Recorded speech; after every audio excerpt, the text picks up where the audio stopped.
Hi hello friends, എല്ലാ കൂട്ടുകാർക്കും മൗനരാഗത്തിന്റെ പുതിയൊരു റിവ്യൂയിലേക്ക് സ്വാഗതം.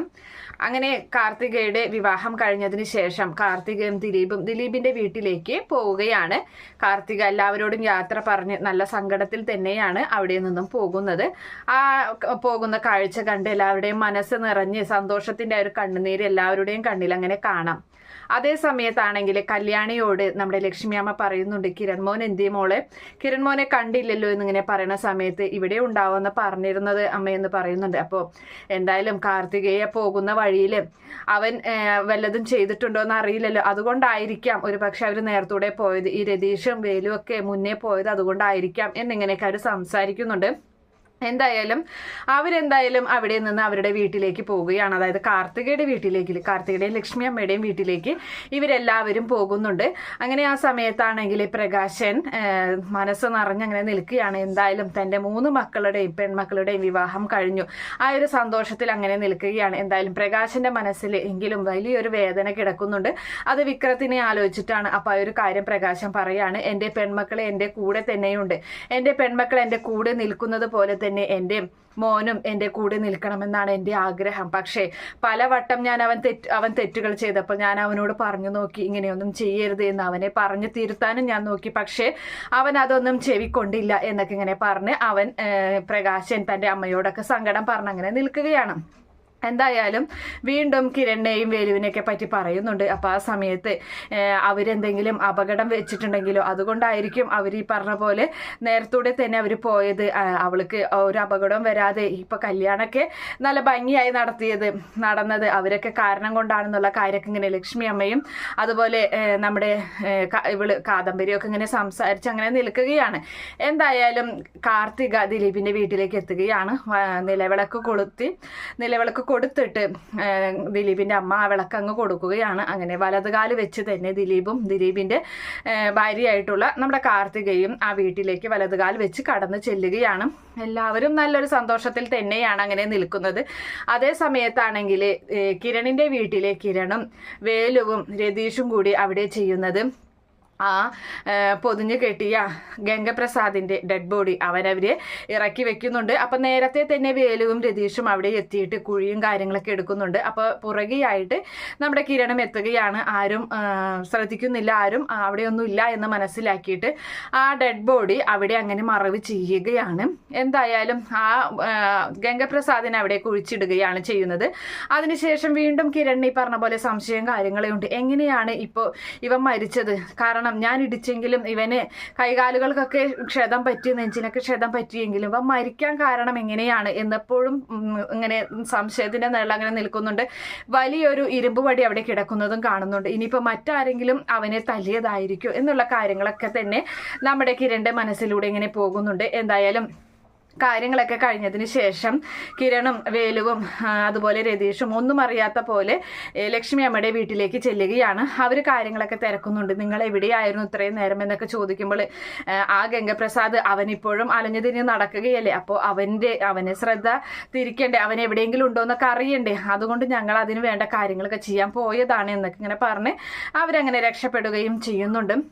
എന്തായാലും ഇനിയിപ്പോൾ നമ്മുടെ ഗംഗപ്രസാദിനെ പേടിക്കാതെ തന്നെ കാർത്തികയ്ക്ക് ജീവിക്കാം. ഈ പറഞ്ഞ പോലെ ഇനിയിപ്പോൾ ഇവൻ കാണുകയാണ്, അതായത് കിരൺ വീണ്ടും മനോഹറിനെ വിളിക്കുകയാണ്. മനോഹർ വിളിക്കുന്നുണ്ട് കിരണിനെ. അപ്പോൾ ആദ്യം എടുക്കുന്നൊന്നുമില്ല. അങ്ങനെ അതിനുശേഷം വീണ്ടും കാണണമെന്ന് ആവശ്യപ്പെടുകയാണ്. അപ്പോൾ അങ്ങനെ കാണാൻ ചെല്ലണ സമയത്ത് മനോഹർ പറയുന്നുണ്ട്, അതെ കിരൺ സാറേ, എന്തായി, എൻ്റെ കുഞ്ഞിന് ആ ഡ്രസ്സ് കൊടുത്തോ എന്നാദ്യം തന്നെയാണ് ചോദിക്കുന്നത്. അപ്പം ഇല്ല, എനിക്ക് ആ ഡ്രസ്സ് കൊടുക്കാൻ പറ്റിയില്ല, നിന്റെ കുഞ്ഞിന് ഞാൻ കൊടുത്തായിരുന്നു, പക്ഷെ അത് അവൾ എൻ്റെ കൈയോടുകൂടി പിടികൂടുകയാണ് ചെയ്തത്. പിന്നെ അവള് ആ ഡ്രസ്സുകളൊക്കെ കത്തിച്ചു കളയുകയും ചെയ്തു. അതിനുശേഷം എന്നോടും കല്യാണിയോടൊക്കെ വലിയ വൈരാഗ്യമായിരുന്നു. അതെൻ്റെ ഭാഗത്ത് നിന്ന് വന്ന തെറ്റ് തന്നെയാണ്. ഞാൻ എൻ്റെ അമ്മയോടും അച്ഛനോടും പറയുന്ന കാര്യങ്ങൾ അവള് പുറത്തു നിന്ന് കേൾക്കാൻ ഇടവരുകയും അങ്ങനെ അവൾക്ക് കാര്യം മനസ്സിലാവുകയും ചെയ്യുന്നുണ്ട്. നീ ആ ഐസിയിൽ കിടക്കുന്ന സമയത്ത് കുഞ്ഞിനെ കൊണ്ട് കല്യാണി കുഞ്ഞിനെ കാണിക്കാൻ വന്ന കാര്യവും അവൾ അറിഞ്ഞു. അതുകൊണ്ട് വലിയ ദേഷ്യത്തിലൊക്കെ ആയിരുന്നു. ഒരു വിധത്തിലാണ് ഇപ്പൊ അവളെ പറഞ്ഞു പിടിച്ചു നിർത്തിയിട്ടുള്ളത്.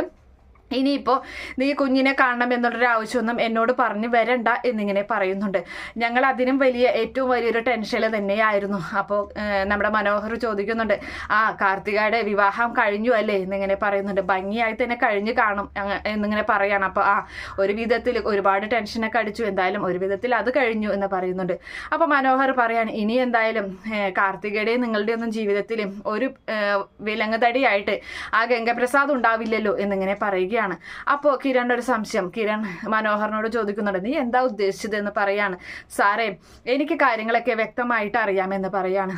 അപ്പോൾ എന്തറിയാമെന്നാ നീ പറയുന്നത് എന്ന് ചോദിക്കുമ്പോൾ, സാറ് അന്ന് അവൻ ആ ഓഡിറ്റോറിയത്തിലേക്ക് വരുന്നത് അവിടെ കടന്നു കൂടിയിട്ടുണ്ടെന്നുള്ള മെസ്സേജ് ഞാനാണ് സാറിന് അയച്ചത് എന്നിങ്ങനെ പറയുന്നുണ്ട്. അപ്പോൾ നീയോ എന്ന് പറയുന്നുണ്ട്. അതെ, ഞാൻ അവരെ പുറകെ ഉണ്ടായിരുന്നു, അവര് എന്തെല്ലാം ചെയ്യാൻ പോകുന്നു എന്ന കാര്യം എനിക്ക് മനസ്സിലായിരുന്നു. അതുകൊണ്ട് എന്തായാലും ഞാൻ ജയിലിലോട്ട് തന്നെയാണ് പോകുന്നത്. അപ്പോൾ ആ ഒരു നിർദ്ദേശം സാറിന് തന്നതാണ്. ഞാൻ അവൻ്റെ പുറകെ ഉണ്ടായിരുന്നു. സാറിൻ്റെ കണ്ണിലെ മണ്ണിട്ടിട്ട് അവൻ ഓടിപ്പോകുന്ന സമയത്ത് ആ വലിയ ഇരുമ്പ് വടി കൊണ്ട് അവൻ്റെ തലക്കടിച്ച് കൊന്നത് ഞാൻ തന്നെയാണ് എന്ന് പറയുന്നുണ്ട്. സാർ ഇത് പോലീസിൽ പറഞ്ഞാലൊന്നും എനിക്ക് പ്രശ്നമില്ല, കാരണം എന്തായാലും എനിക്ക് ജയിൽ ശിക്ഷ ഞാൻ അനുഭവിക്കുന്നതാണ്. അതുകൊണ്ട് സാറിനി പറഞ്ഞാലും കുഴപ്പമില്ല. പിന്നെ എൻ്റെ ഈ ജന്മം കൊണ്ട് എൻ്റെ സാറിനും സാറിൻ്റെ കുടുംബത്തിനും, പ്രത്യേകിച്ച് എൻ്റെ കുഞ്ഞുമോൾക്ക്, എൻ്റെ പൊന്നുമോളെ സംരക്ഷിക്കുന്നത് സാറും സാറിൻ്റെ അച്ഛനും അമ്മയും കല്യാണിയും ഒക്കെയാണ്. അപ്പോൾ അവർക്ക് ഭീഷണിയായി നിൽക്കുന്ന ഈ പറയുന്ന ഗംഗയെ ഇല്ലാതാക്കുന്നത് എൻ്റെ ഒരു കടമ തന്നെയാണ്. അതുകൊണ്ട് തന്നെയാണ് ഞാൻ അവനെ ഇല്ലാതാക്കിയതും.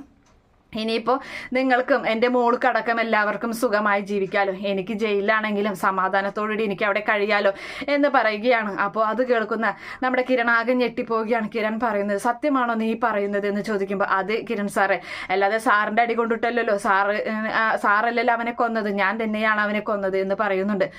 ഇനി എന്തായാലും എനിക്ക് പരോള് കഴിഞ്ഞു, ഞാൻ എന്തായാലും ഇനി തിരികെ ജയിലിലോട്ട് പോവുകയാണ് എന്നുള്ള കാര്യം കൂടി നമ്മുടെ മനോഹർ പറയുന്നത് കേൾക്കുമ്പോൾ ശരിക്കും നമ്മുടെ കിരണ് മനോഹറിനോട് ഭയങ്കര ഒരു ബഹുമാനവും അതുപോലെ തന്നെ വളരെ സഹതാപവും ഒക്കെ തോന്നുകയാണ്. അവൻ ആഗ്രഹിച്ച ഒരു കാര്യം, അവൻ്റെ കുഞ്ഞിനെ കാണണമെന്നും അവൻ എടുത്തു കൊടുത്ത ആ ഒരു ഡ്രസ്സ് ആ കുഞ്ഞിന് കൊടുക്കാൻ പറ്റാത്തതിലുള്ള തന്നോട് ഇത്രയും ആത്മാർത്ഥമായി പെരുമാറി അവൻ്റെ ആഗ്രഹം നിറവേറ്റാൻ പറ്റാത്തതിലുള്ള വിഷമം നമ്മുടെ കിരണിന്റെ മനസ്സിൽ അങ്ങനെ അലയടിച്ച് നടക്കുകയാണ്. എന്തായാലും കിരൺ പറയുന്നുണ്ട്, നീ എന്തായാലും ചെയ്തത് വലിയൊരു കാര്യം തന്നെയാണ്. ഒരിക്കലും നിന്നെ ഞാൻ ഒറ്റക്കൊടുക്കില്ല, പോലീസിനും ആർക്കും ഒറ്റക്കൊടുക്കില്ല. അവൻ ജീവിച്ചിരിക്കാതിരിക്കല് ഞങ്ങളുടെ ആഗ്രഹം തന്നെയായിരുന്നു. അവൻ ഉണ്ടായിരുന്നെങ്കിൽ പക്ഷെ ഞാൻ തന്നെ അവനെ കൊന്നേനെ. പക്ഷെ അവൻ എങ്ങനെ മരിച്ചു എന്ന് എനിക്ക് ഇപ്പോഴും മനസ്സിലായിട്ടുണ്ടായിരുന്നില്ല. നീ ഇത് പറയുന്നത് വരെയും എന്തായാലും വലിയൊരു ഉപകാരമാണ്. ഈ ഒരു ഉപകാരം ഞാൻ നിന്നോട് എപ്പോഴും കടപ്പെട്ടിരിക്കും എന്നൊക്കെ പറയുമ്പോൾ മനോഹർ പറയുന്നുണ്ട്, വേണ്ട സാറേ, എന്നോട് ചെയ്യുന്ന ഉപകാരത്തിന് ഞാൻ ഇത്രയെങ്കിലും സാറിന് തിരിച്ചു ചെയ്യണം. എൻ്റെ കുഞ്ഞിനെ അത്രയധികം സാറ് സ്നേഹിക്കുന്നുണ്ട്. എൻ്റെ സ്വന്തം കുഞ്ഞിനെ പോലെ തന്നെയാണ് സരയുവിനൊക്കെ സാറ് സംരക്ഷിക്കുന്നത്. അത് ഞാൻ ചെയ്യേണ്ട കാര്യങ്ങളല്ലേ സാറ് ഇപ്പം ചെയ്തുകൊണ്ട്, ഒരിക്കലും സാർ എന്നോട് നന്ദി പറയരുത് എന്ന് പറഞ്ഞിട്ട്, എന്നാലും സാറേ അടുത്ത പ്രാവശ്യം കാണാം, പരോളിൽ ഇറങ്ങുമ്പോൾ എൻ്റെ കുഞ്ഞിനെ പൊന്നുപോലെ നോക്കിക്കോളണേ എന്ന് പറഞ്ഞിട്ട് നമ്മുടെ കിരണോട് യാത്ര ഈ പറയുന്ന മനോഹർ പോവുകയാണ്. എന്തായാലും ഈ കിരൺ ഒരുപാട് സങ്കടം വരികയാണ്. സരയുവിനെ പറഞ്ഞ് തിരുത്തി മനോഹറിന്റെ ഒരു ജീവിതം, പുതിയൊരു ജീവിതം ഉണ്ടാക്കി കൊടുക്കാൻ തന്നെ ആ ഒരു മനസ്സ്, അത് ഏറ്റവും വലിയൊരു പുണ്യം തന്നെയായിരിക്കും. ഈ ഒരു ചെയ്ത കാര്യത്തിന് മനോഹറിന് കിട്ടാൻ പോകുന്ന ഒരു വലിയൊരു ജീവിതം തന്നെയായിരിക്കുമെന്ന് കിരൺ മനസ്സിലാക്കുന്നുണ്ട്. പക്ഷേ സരയു ആണെങ്കിൽ അങ്ങനെയല്ല ചിന്തിക്കുന്നത്. സരയു കല്യാണിയെ തട്ടി മാറ്റിയിട്ട് ആ ഒരു സ്ഥാനത്തേക്ക് കിരണിന്റെ ഭാര്യയായി വരാനാണ് അവിടെ അവള് ആ ഒരു ദുഷ്ടചിന്ത ആലോചിച്ചു കൊണ്ടിരിക്കുന്നത്. എന്തായാലും എന്താകുന്നൊക്കെയുള്ളത് നമുക്ക് കാത്തിരുന്ന് കാണാം. ഈ റിവ്യൂ ഇഷ്ടപ്പെടുകയാണെങ്കിൽ ഈ ചാനൽ ഒന്ന് സബ്സ്ക്രൈബ് ചെയ്ത് സപ്പോർട്ട് ചെയ്യുക. Okay friends, bye, thank U.